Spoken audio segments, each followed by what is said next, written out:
अभी हम गज़वाए हिंद के बारे में बहुत सुनने को मिलता है। क्या है ये गज़वाए हिंद?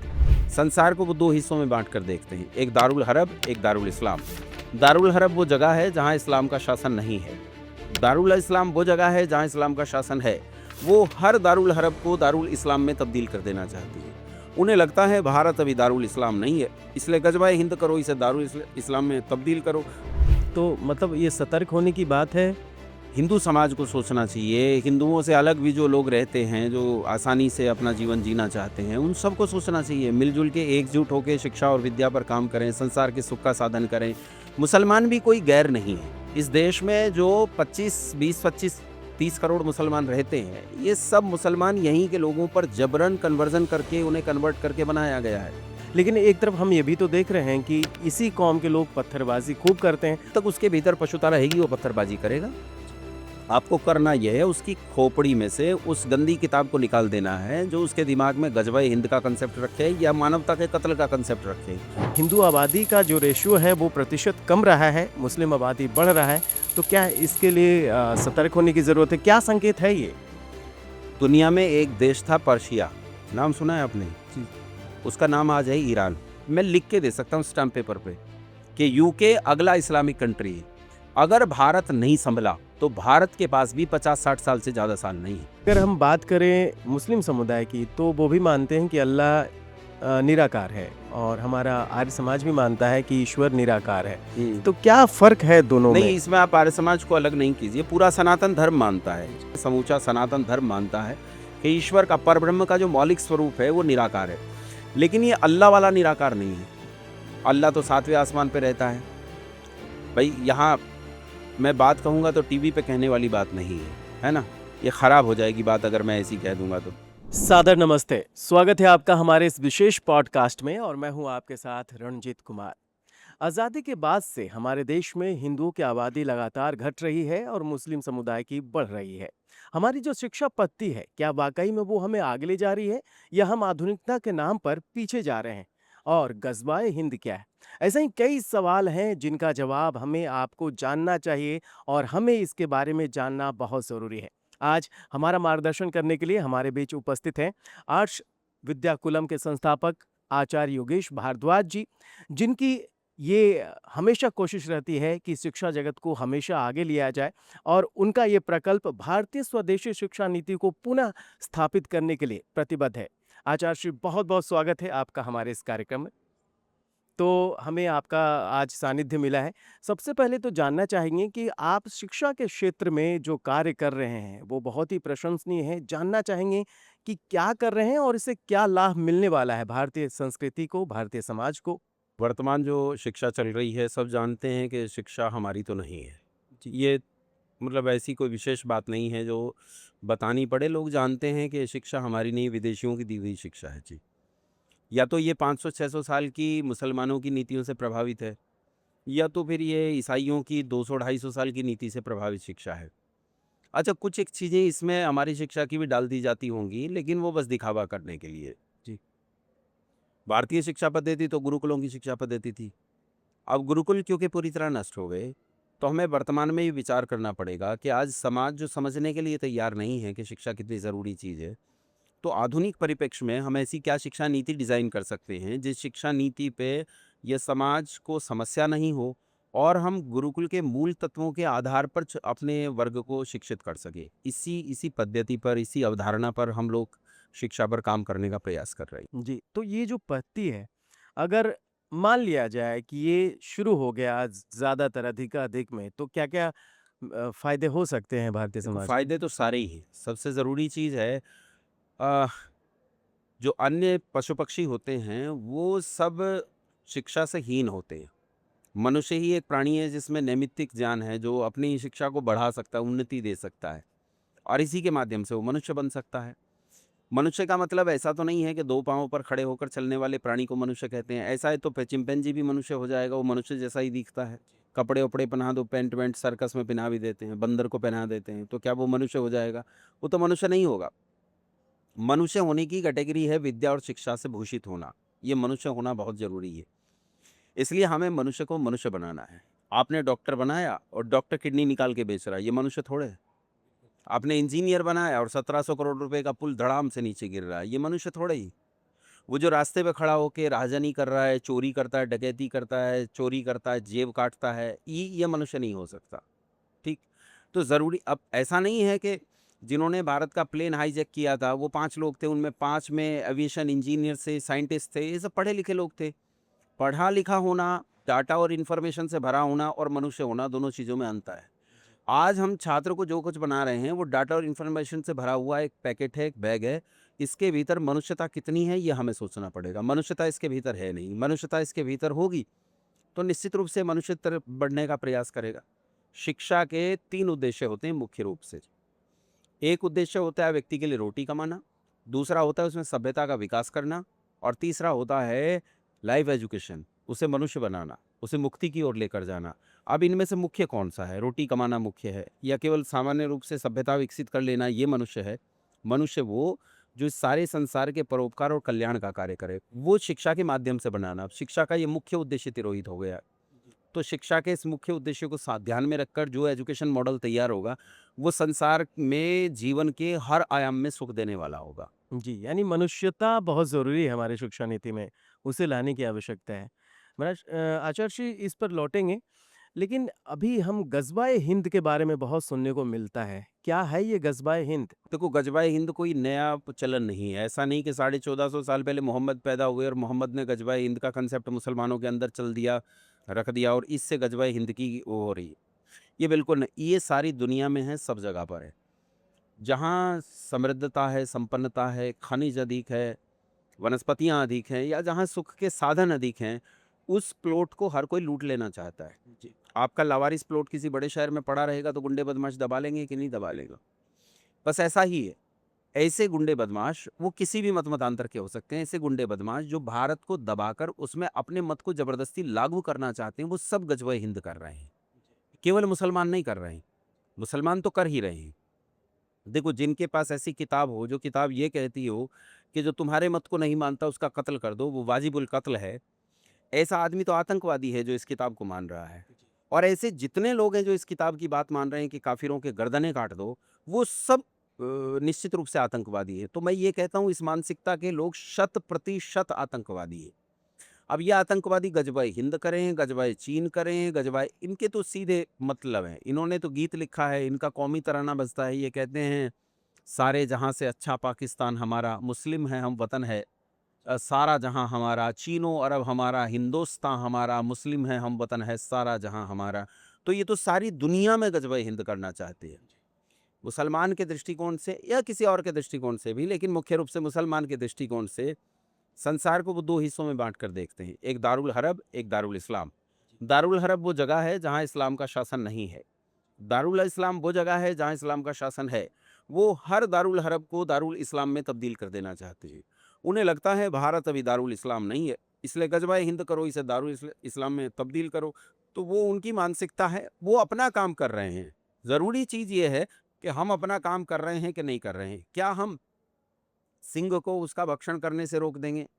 भाई, उसे सोचना पड़ेगा, सिंह क्या कर रहा है वो अलग विषय है, मैं क्या कर रहा हूँ ये मेरा विषय है।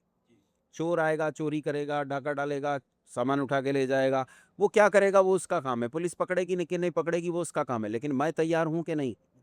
मेरे घर में चोरी ना हो, मेरा घर सुरक्षित रहे, मेरे बच्चे सुरक्षित गए, मेरे घर में लूट-पाट ना हो, हत्याएँ ना हो, क्या मैं तैयार हूँ? मैं तैयार हूँ तो फिर गज़बाए हिंद जैसी मूर्खताओं के लिए संसार में कोई स्थान नहीं। और अगर मैं ही तैयार नहीं हूँ, तो फिर तो गज़बाए हिंद में जाके मरना ही है सबको, इसमें कौन रोक सकता है? तो मतलब ये सतर्क होने की बात है, क्या एक हिंदू समाज को सोचना चाहिए इसके बारे में? हिंदू समाज को सोचना चाहिए, हिंदुओं से अलग भी जो लोग रहते हैं, जो आसानी से अपना जीवन जीना चाहते हैं, उन सबको सोचना चाहिए। मिल-जुल के एकजुट होके शिक्षा और विद्या पर काम करें, संसार के सुख का साधन करें। मुसलमान भी कोई गैर नहीं है, मुसलमान हमारे लोग हैं। इस देश में जो 25 20 25 30 करोड़ मुसलमान रहते हैं, ये सब मुसलमान यहीं के लोगों पर जबरन कन्वर्ज़न करके, उन्हें कन्वर्ट करके बनाया गया है। अब पहले जो लोग पहले वो हमारे ही धर्म के थे। हाँ, बिल्कुल, ये जिनके नाम के पीछे चौधरी लिखा है, मलिक लिखा है, कौशिक लिखा है, गाड़ा लिखा है, गौड़ लिखा है, ये सब कौन है? ये हमारे ही लोग हैं। इसलिए इनसे चिढ़ने की ज़रूरत नहीं है। इनकी बच्चों के गर्दन पर तलवारें रख के, इनकी माताओं-बहनों के शील पर तलवारें रख के, इन्हें मुसलमान बनाया गया है ज़बरन। और अब तबलीगी माध्यमों से इन्हें ये बता दिया गया है कि तुम तो सत्य पर ईमान लाए थे। इसलिए ज़रूरत है कि ये लोग दुख में हैं, दरिद्रता में हैं, परेशानी में हैं, मुफ़लिसी में जी रहे हैं। हमें ज़रूरत है इनके पास जाने की और इन 25 करोड़ को वापस लौटा लाने की। तो ये तो आप कह रहे हैं कि ये स्थितियाँ हैं तो इनको लाने की ज़रूरत है। लेकिन एक तरफ हम ये भी तो देख रहे हैं कि इसी कौम के लोग पत्थरबाज़ी खूब करते हैं और ज़्यादातर देखा जाता है कि शुक्रवार को ही ज़्यादा पत्थरबाज़ी की घटनाएँ आती हैं। तो मतलब ये क्यों ऐसा क्यों है? अगर ये कौम वाक़ई देखो जागृति भी है, ऐसा नहीं है। आप एक्स मुस्लिम मूवमेंट देख रहे होंगे। तो धीरे-धीरे लोग मुसलमान छोड़ रहे हैं। एक बड़ी संख्या में अमेरिका में लोग मतलब ये तो इनके पाकिस्तान में मुसलमान धर्म को छोड़ चुके हैं। सऊदी अरेबिया में लोग इस्लाम छोड़ चुके हैं। भारत में भी लोग लगातार इस्लाम छोड़ रहे हैं। ये तो पूरी दुनिया में एक ऐसे संक्रामक परिवर्तन की तरह फैल रहा है कि धीरे-धीरे सब लोग इस्लाम छोड़ रहे हैं। इस्लाम को सब छोड़ रहे हैं। रही पत्थरबाजी की बात, जब तक उसके भीतर पशुता रहेगी वो पत्थरबाजी करेगा। आपको करना ये है उसकी खोपड़ी में से उस गंदी किताब को निकाल देना है जो उसके दिमाग में गजवाए हिंद का कंसेप्ट रखे या मानवता के कत्ल का कंसेप्ट रखे। उसे निकालना है और उसके मन में मानवता को स्थापित करना है।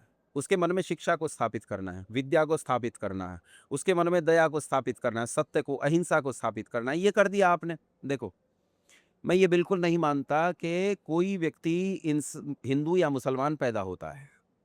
सब लोग बालक पैदा होते हैं, उनका विचार उन्हें हिंदू या मुसलमान बनाता है। समझ में आ रहे हैं? बिल्कुल। मुसलमानों का विचार उनकी अपनी खुदाई किताब है। हिंदुओं का विचार उनकी अपनी गीता है, रामायण है, जिसमें अहिंसा का सिद्धांत है, सत्य का सिद्धांत है, अन्य सारे सिद्धांत जिसके भीतर भरे पड़े हैं। ये उसे बनाता है एक सनातनी व्यक्ति। और जिसकी किताब उसे सिखाती है कि जो तुम में से नहीं है उसका कत्ल कर दो, या तो वो तुम्हारी बात माने, नहीं तो उसका कत्ल कर दो, तो ये आतंकवादी है। तो वो तो पत्थरबाजी करेगा। अब शुक्रवार को इसलिए क्योंकि शुक्रवार को सब इकट्ठा हो जाते हैं। तो इकट्ठा होने पे पशुओं में भी आपने देखा होगा, कुत्तों में ये प्रवृत्ति हो जाती है कि अगर वो ज़्यादा ही संख्या में इकट्ठे हो तो मनुष्यों को फाड़ डालेंगे। तो ये प्रवृत्ति होती है, पशुओं की प्रवृत्ति है। इस पाशविक प्रवृत्ति को निकाल के उनके भीतर मनुष्यता को स्थापित करना है। नहीं तो शुक्रवार क्या, सोमवार को भी होगा, मंगल को भी होगा, बुध को भी होगा, हर दिन हो। जी। तो एक तरफ जो हम कह रहे हैं कि उन्हें बताने की ज़रूरत है, उनमें धर्म अनुशासन और बाकी राष्ट्रहित की बातें बताने की ज़रूरत है। लेकिन अगर हम देखें आचार्य श्री तो मैंने देखा निकाला कि 1991 में अगर भारतीय जनगणना की बात की जाए, तो उस समय हमारे जो हिंदू आबादी थी वो लगभग 84% थी और जो मुस्लिम आबादी थी 9.8% थी। अगर 1971 की बात करें तो उस समय जो हिंदू आबादी है 84 से 82% हो गई और मुस्लिम आबादी 9.8 से लेकर 11% तक पहुंच गई। अगर 2020 की बात करें तो हिंदू 79% पे चला गया और मुस्लिम जो है 15% ऊपर आ गया और अगर इस साल की बात करें तो लगभग जो हिंदू आबादी है 78.7% है, यानी 20 की तुलना में और घटी है और मुस्लिम आबादी जो है 15.2% है।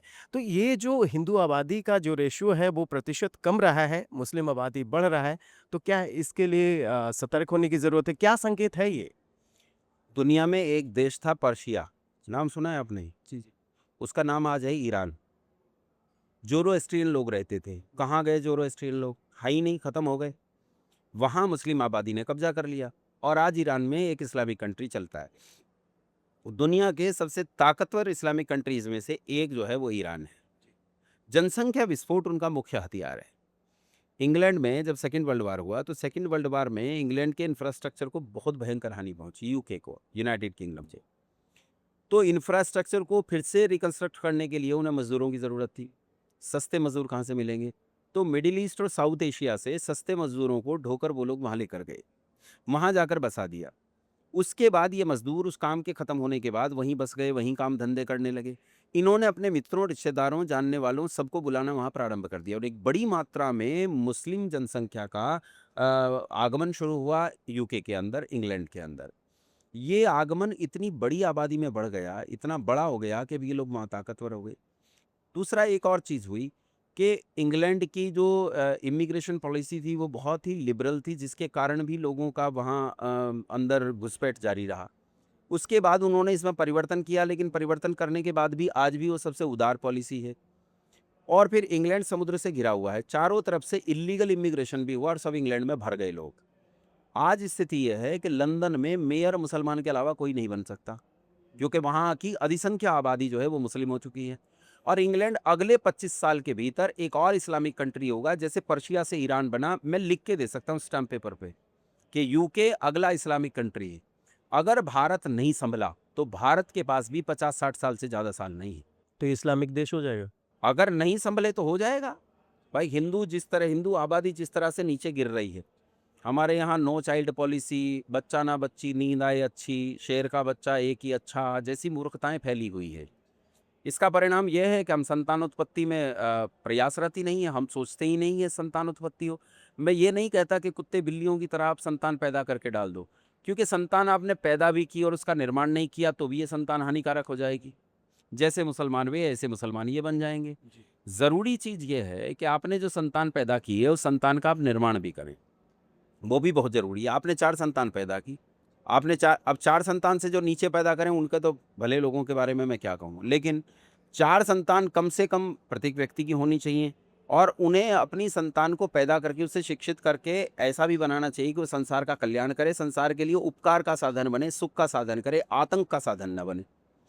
अब वो तो पैदा हो रहे हैं एक ही कमरे में, 17-17 एक ही अम्मी के 17 बच्चे हैं और तुम्हारा पैदा नहीं होता एक भी, तो जनसंख्या घनत्व किसका घटेगा? जनसंख्या घनत्व तो उन्हीं का घटेगा जिनकी संख्या पैदा नहीं हो रही है ना? दूसरे यहाँ वीर्य पे कोई काम नहीं, वीरता पे कोई काम नहीं है। ना तो हम अपने बालकों के भीतर क्षात्र धर्म भर रहे हैं, ना तो वीरता भर रहे हैं।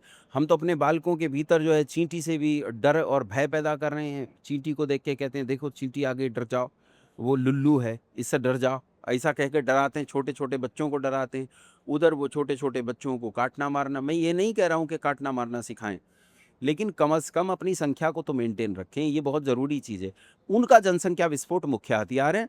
उस हथियार को उन्होंने वहाँ भी इस्तेमाल किया, ईरान में, पर्शिया में इस्तेमाल किया, उन्होंने यूके में इस्तेमाल किया है और दुनिया के ऑस्ट्रेलिया इस समय मुसलमानों से भरता जा रहा है। आप पर्थ को देख लीजिए, आप मेलबर्न को, सिडनी को देख लीजिए, वहाँ मुसलमानों की आबादी बहुत तेज़ी से भर रही है लगातार। इंडोनेशिया में इनकी आबादी 5% थी, आज 95% है। जनसंख्या विस्फोट उनका मुख्य हथियार है, लेकिन हम उन पे नियंत्रण करें ये सरकार का काम है। हमारा काम क्या है? जन का काम क्या है? हमारा काम है कम से कम अपने बैलेंस को बना के रखे। पूरे देश में डेमोग्राफिक पोजीशन बदलती जा रही है। दिल्ली देश की कैपिटल है, सीलमपुर है, यमुना विहार है, गाजियाबाद से लगते हुए इलाके हैं, पूरा मुस्लिमकरण हो चुका है।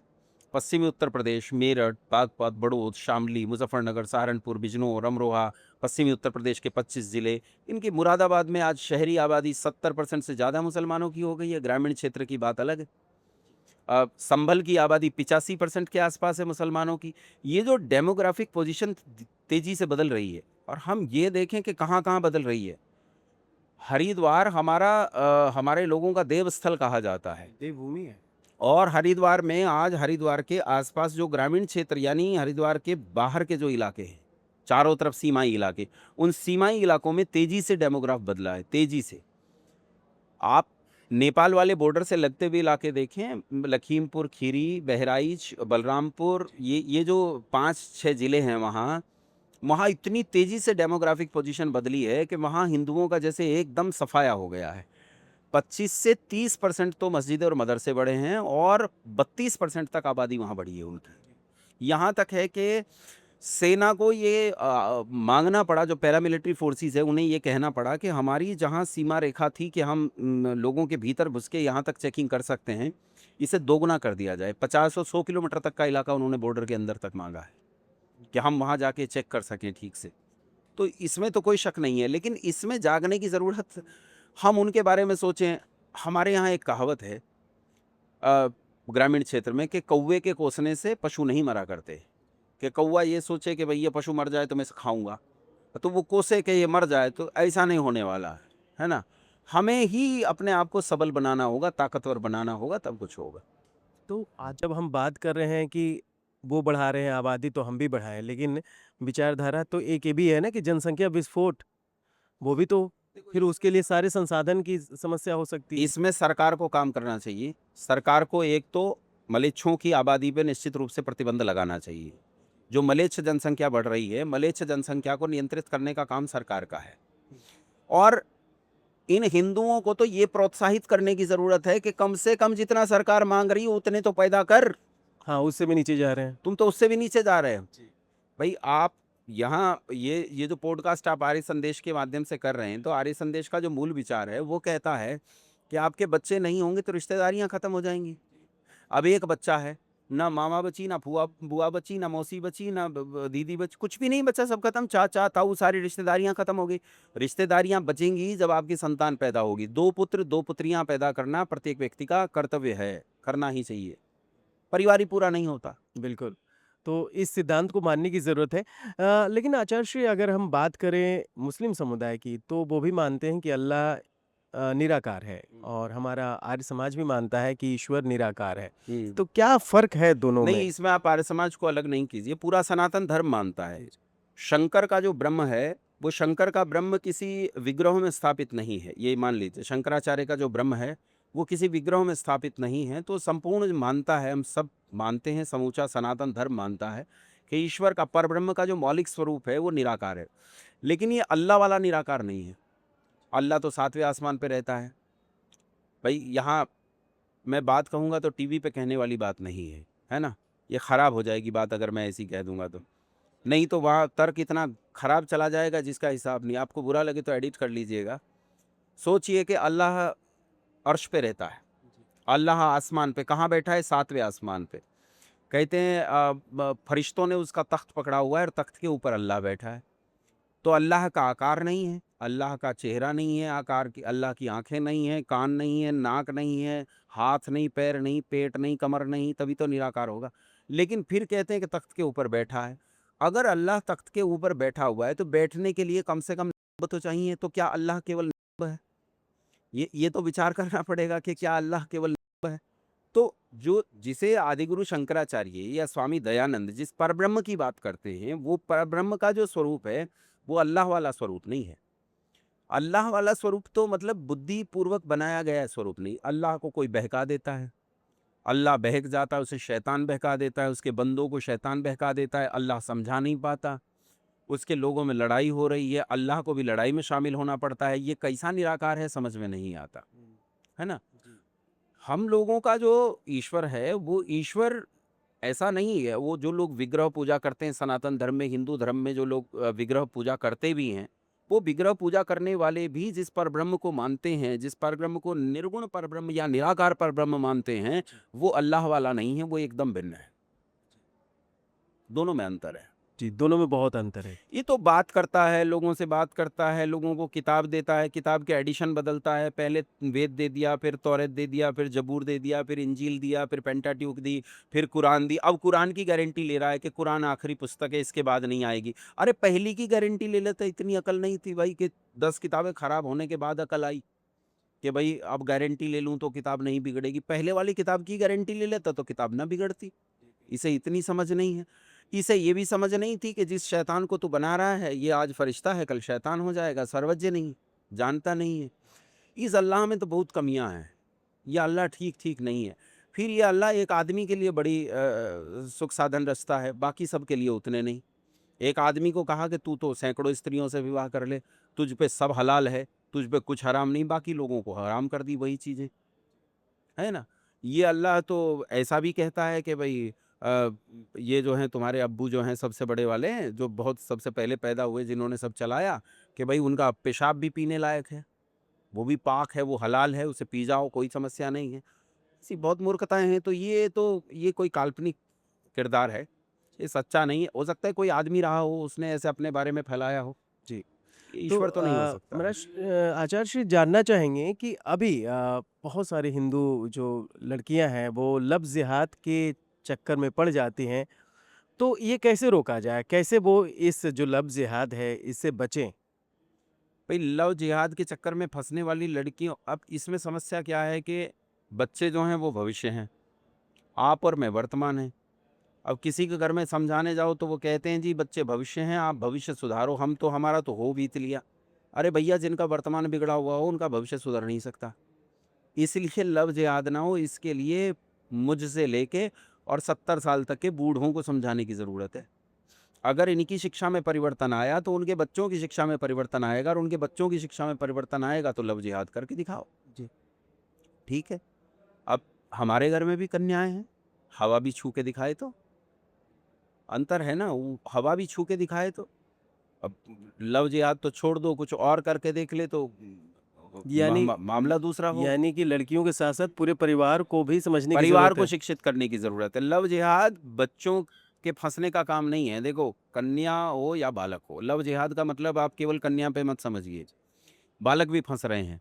आजकल वो अपनी लड़कियाँ प्लांट कर रहे हैं। मुस्लिम लड़कियाँ प्लांट हो रही हैं, वो लड़कों को ले जाती हैं और फिर शर्त रख देती हैं कि पहले मुसलमान बनो तब निकाह करूँगी। लड़के प्रेम में फँस गए और अब वो निकाह। जब हम ब्रेन वॉश हो जाते हैं किसी चीज़ से, फिर हम सत्य असत्य धर्म अधर्म का विचार बंद कर देते हैं। फिर हम तो ब्रेन वॉश करने वाले आदमी के पीछे अंधे की तरह चलते हैं। वो आपका लड़का हो या लड़की हो, आपका बूढ़ा हो कि बुढ़िया हो, कोई भी जा सकता है।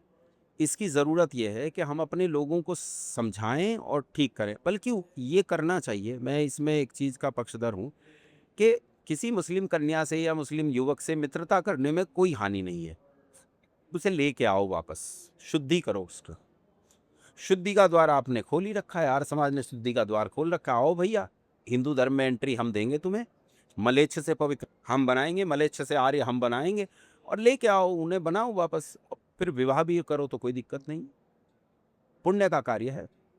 तो आचार्य श्री ये बात हम लोग अपने आर्य समाज की कर रहे हैं, तो आज जो हम देख रहे हैं वर्तमान स्थिति में कि लोग मोटिवेशनल स्पीकर्स की ओर भाग रहे हैं, अपने आप को मोटिवेट कर रहे हैं क्योंकि माहौल ऐसा हो गया है कि वर्क कल्चर इतना हावी हो चुका है कि कहीं न कहीं वो परेशान हैं, तो कई परेशानी से कई बीमारियों के शिकार हो रहे हैं।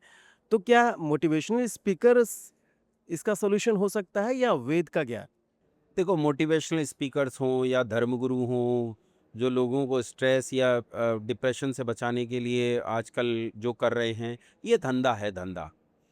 अच्छा, एक साइकियाट्रिस्ट है, वो लोगों की मानसिक चिकित्सा करता है, तो ये क्या है? पहले ये चिकित्सा था, अब तो धंधा है ना? बिजली के शॉट लगाए जा रहे हैं, दवाइयाँ चढ़ाई जा रही हैं, उसे ज़रूरत है कि नहीं है? चिकित्सा शास्त्र में बहुत अच्छे डॉक्टर्स हैं जो लोगों का कल्याण कर रहे हैं, लेकिन धंधा करने वाले चिकित्सक भी हैं, है ना?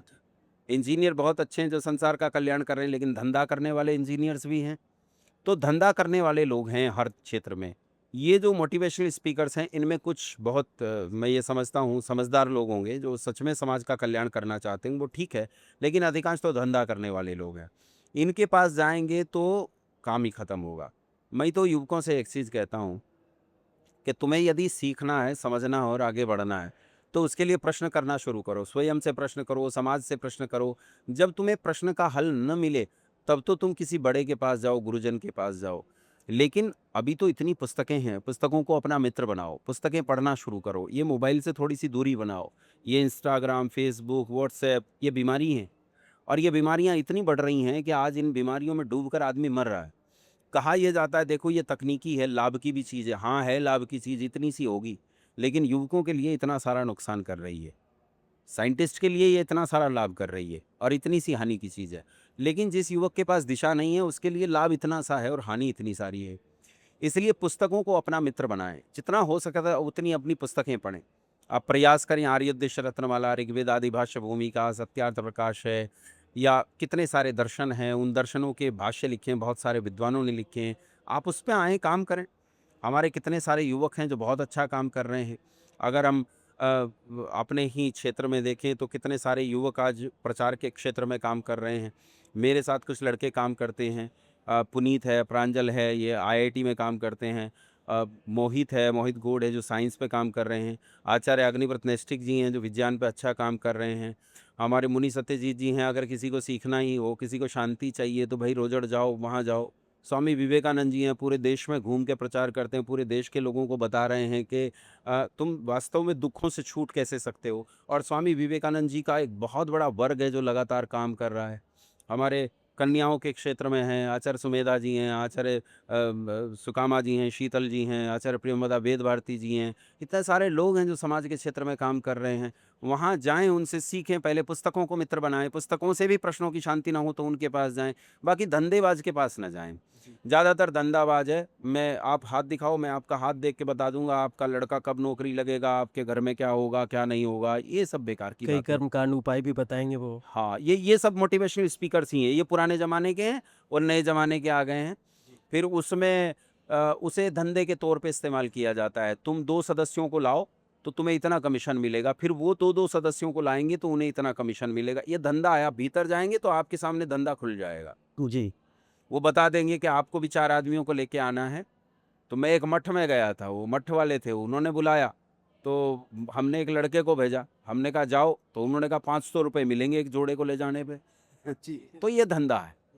तो धंधे को समझें, स्ट्रेस और डिप्रेशन वहाँ से दूर नहीं होगा, स्ट्रेस और डिप्रेशन दूर होगा समाधान से, समाधान मिलेगा विद्या से, विद्या मिलेगी शिक्षा के साथ। जी। जी। तो शिक्षा की बात चली है, जाते-जाते आपसे जानना चाहेंगे आर्ष विद्याकुलम को जो आप देख रहे हैं, तो उसमें किस तरीके से बच्चों के भविष्य को सँवारा जा रहा है? देखो, आर्ष विद्याकुलम में एक शैक्षिक प्रकल्प है, हम लोग इस पे काम कर रहे हैं। अभी अंडर कंस्ट्रक्शन लेवल पे ये काम कर रहा है।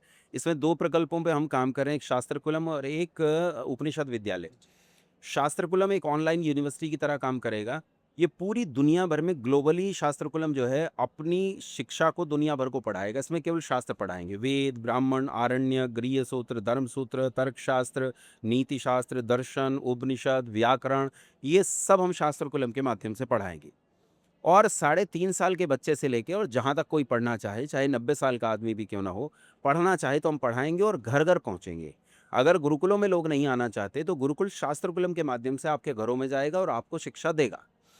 इससे जो तैयार होंगे उत्पाद, उन्हीं का सहारा लेकर हम लोग उपनिषद विद्यालयों की श्रृंखला पूरे देश में खड़ी करना चाहते हैं।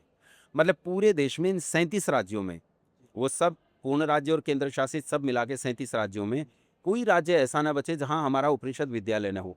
उपनिषद विद्यालय में एकेडमिक एजुकेशन के साथ-साथ हम प्राच्य एजुकेशन देने का प्रयास करेंगे कि जो प्राच्य शिक्षा है, जिसके माध्यम से व्यक्ति विद्या तक पहुँचता है। शिक्षा साधन, विद्या लक्ष्य। इस लक्ष्य विद्या तक पहुँचाने वाली जो शिक्षा है, वो प्राच्य शिक्षा, जिसे हम एकेडमिक एजुकेशन के साथ लाइफ एजुकेशन कह सकते हैं, वो लाइफ एजुकेशन इन उपनिषद विद्यालयों के माध्यम से हम संसार को प्रस्तुत करेंगे।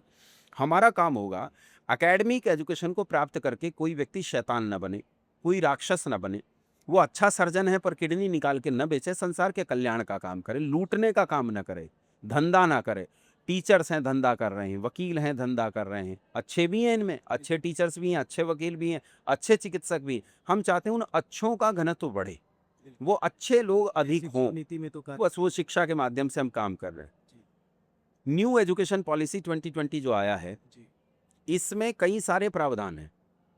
इनमें एक प्रावधान ये भी है कि अगर हम एक अच्छी शिक्षा बनाकर सरकार के सामने उसका प्रस्ताव प्रस्तुत करते हैं, तो सरकार उस प्रस्ताव को स्वीकार करेगी और स्वीकार करके सरकार उससे अपने ही किसी अथॉरिटी के अंतर्गत हमें उसके लिए स्थान दे सकती है कि आप इस पे काम करो।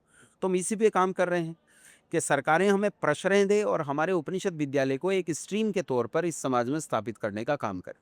उससे पहले हमें उपनिषद विद्यालयों का पूरा ढांचा, स्ट्रक्चर खड़ा करना होगा और सरकार के सामने प्रस्तुत करना होगा कि हाँ, ये व्यवहारिक है और चल सकता है।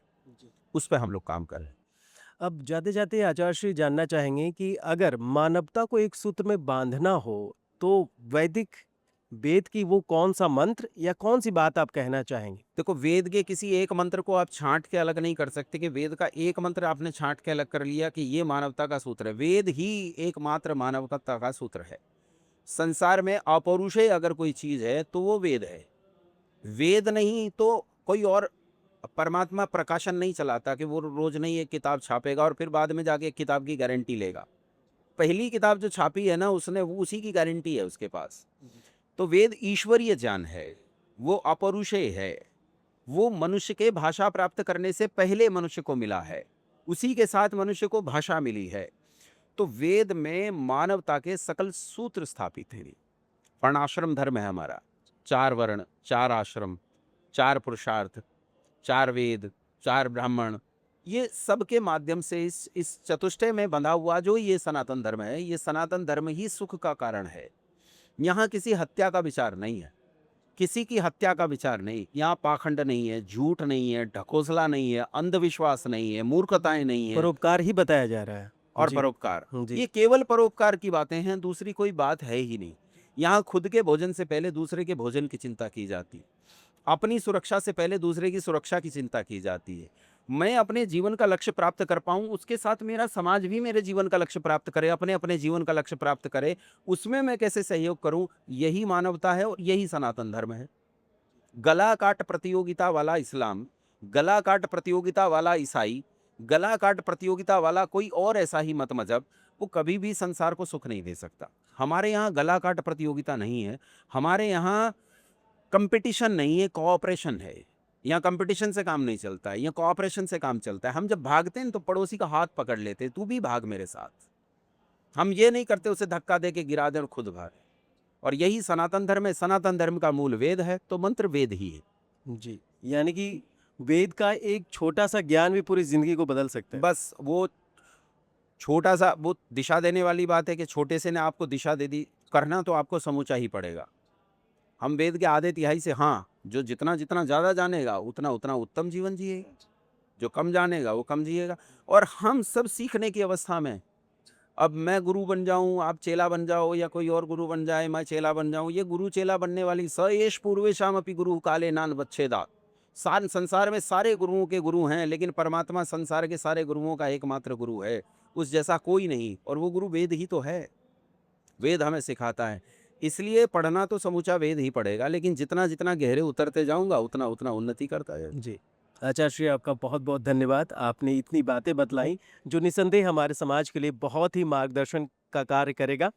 आपको बता दें कि जो आचार्य श्री से हमें सीखने को मिला बहुत ही कारगर है और हमें जागरूक होने की ज़रूरत है। अपने परिवार को, अपने समाज को मज़बूत करने की ज़रूरत है, अपनी जड़ों को पहचानने की ज़रूरत है। तभी हम जो परेशानियाँ और जो दिक्कतें आती हैं उससे लड़ सकते हैं। और जैसा कि शिक्षा पद्धति के बारे में बतलाया गया कि जो हमारी पौराणिक शिक्षा पद्धति है वो आज के संदर्भ में उसकी आवश्यकता है।